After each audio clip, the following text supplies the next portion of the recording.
Shameless. United in the Europa League. Europa. Man United 3, One Sharif time, nil. and we say Europa League. Got the job done. There was no scares. You know, it took a while to get that first goal. You're thinking, oh, but it came just before half time, which was a good thing. Diogo Dalot getting his head on the end of that. How did you assess that? What did you like about it? Goal in the first half, I think, is important. Yeah. I mean, against Newcastle, I think we should have won that game. Against Spurs, you should win that game as well. Even against Chelsea. We did win against Spurs. Well, sorry, yeah, but I mean in the first half. Oh, right. You should win that first half. Yeah. Sorry. You should win that first half. Like those 3 games should be games that are won, but in the first half, you have to have something to show for it. I mean, all that kind of great progressive attacking play. Today we had something to show for it from the low goal in the first half. I think that's important. It allows players to express themselves again, come into the second half and play good football. And that would make the key point. I mean, Eriksen playing throughout the whole 90 minutes today, expressing himself, creating chances, dominating the game. It was a bit wasteful in possession, but I think when you're playing against that low block, you need somebody to be willing to break lines from deeper areas. He showed that, innit? Like that in a team like Sharif, where you saw straight from the 5 flat, 4 flat, and then one guy just up there by himself, he was still behind the ball. You need someone like Eriksen to pass between the lines, and it didn't always come off, but he was instrumental in trying to make us do that today, innit? Yeah, I mean, when you have Casemiro now, it's like 2 players guarding that line, knows exactly what positions to pick up as a singular, last holding the line midfielder. And then Eriksen's allowed to just drift into pockets. And Bruno then has to be higher up the pitch, but in and amongst those 2 flat lines, trying to make runs in behind. And we couldn't do that very well. I would say our biggest problem was the forward line again. And a lot of people have been saying that, especially in our community, about it's the forward line that's the big issue. You could see that today with Ronaldo in the first half, not really getting in goal scoring opportunities or areas. He just comes off that line too much.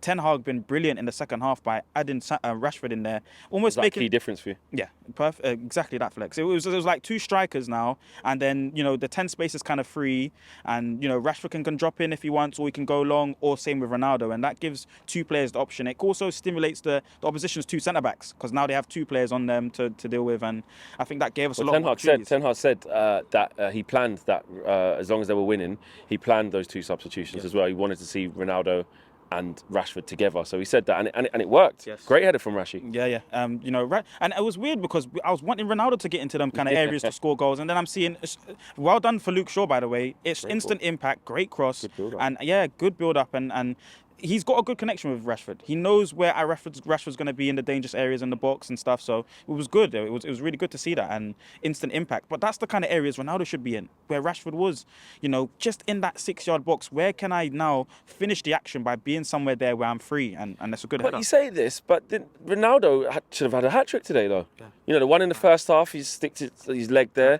There's a header. Yes. Should have done better. Kind of cutting in a shot. The one that cut in, that's meat and drink for Ronaldo. Cutting acres of space, you expect him to find that far corner. Then he does get his goal. So Ronaldo could have 4 goals today. Do you know what I mean? So in a weird way, he was in the right position, he just couldn't score. I've been saying he's an old man, and it's little things like this, unfortunately. He's just not the same prim and proper level. Anything, he just kills that normally. That's a 100% Ronaldo type goal, like you're saying. And it's just, they weren't there today, unfortunately. And I think this is going to be one of his, maybe his second to last or last game, if I'm honest. I don't see him being involved anymore up until January, and I think January he leaves. I don't know why we didn't play anyone else. I would have played somebody else in this game today. But you wouldn't have started Ronaldo today? No, I wouldn't have started him. So let me get, because Faz was saying, he should be gone and stuff like this. So are you under the mindset of like what he's done, is like irreparable, like he shouldn't be playing because of that, or? Yeah, no, I would definitely put myself in that category, but just going forward, I just think, that's the last straw there.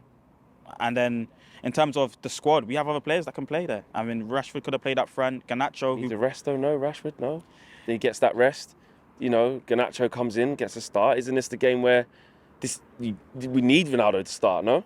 Elanga was around. Yeah, Elanga was around. Garnacho was. Yeah, I know. Maybe. But I just think there was other players that could have maybe played. Okay. I think Ronaldo he contributed well, like you said, and it could have come out with a hat trick here today, and we could have been waxing lyrical. How do you feel that Ten Hag has?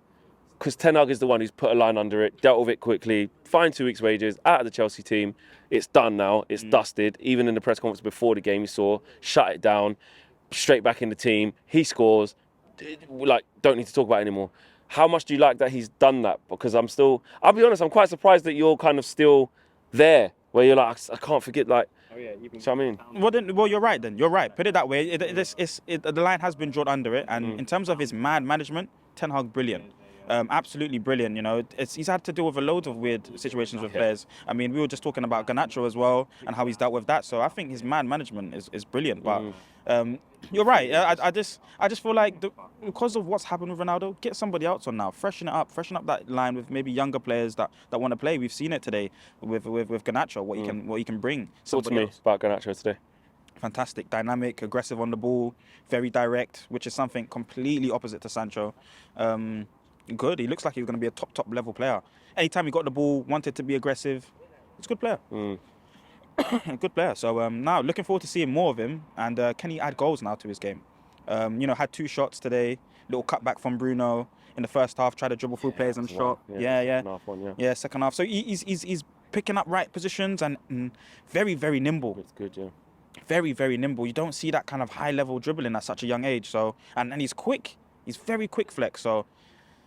Almost looking like a young Ronaldo a little bit. No, we're not the step overs. No pressure. Yeah. Not the step overs. Yeah. But fantastic player. Yeah, it was interesting to see him get given a start and for him to be refreshing. I felt like it was just refreshing to see somebody just get the ball and you just thought, right, he's going to go at that right back who had a horrible time. Yes, it's against Sharif. I understand that. But it was still good to see. What's your thoughts on the Anthony thing? Some of the pundits are saying it's disgusting. It's he needs that coaching out of him. It's pointless. It's embarrassing. Ten Hag said doesn't have a problem with what Anthony does as long as it's productive. So kind of saying I'll speak to him and was that an issue for you or you didn't care? This is where I grew up, Flex. I grew up playing street football. I grew up playing on the streets. This is why I love football the way I love it. We've had world-class players at this ground that express themselves in different ways. This is football. Nobody's the same. And when you have somebody that's a bit of a maverick in your team or someone that wants to do things differently but can still be effective in those final thirds, you should be allowed to express yourself in this game. Somebody like Cristiano Ronaldo, Ronaldinho even. Somebody that really expresses themselves through this game. I don't see any issue with any sort of dribbling or over dribbling from Anthony, as long as it's productive in the final third, as long as it's deceiving and being very deceptive towards opposition players. There should be no issue at all. It's quite I don't want to criticize people that would say something that's wrong with that. I think it's perfectly fine. Yeah. And lastly, who's your man of the match and why? I would give it on a 45-minute display to Martinez. I really would, because he's just so consistent. It's unbelievable, Flex. But I have to say, Eriksen conducted this game. We played this football match to his tempo the whole game. So I would say maybe Eriksen if we were doing a whole 90-minute display. Good luck.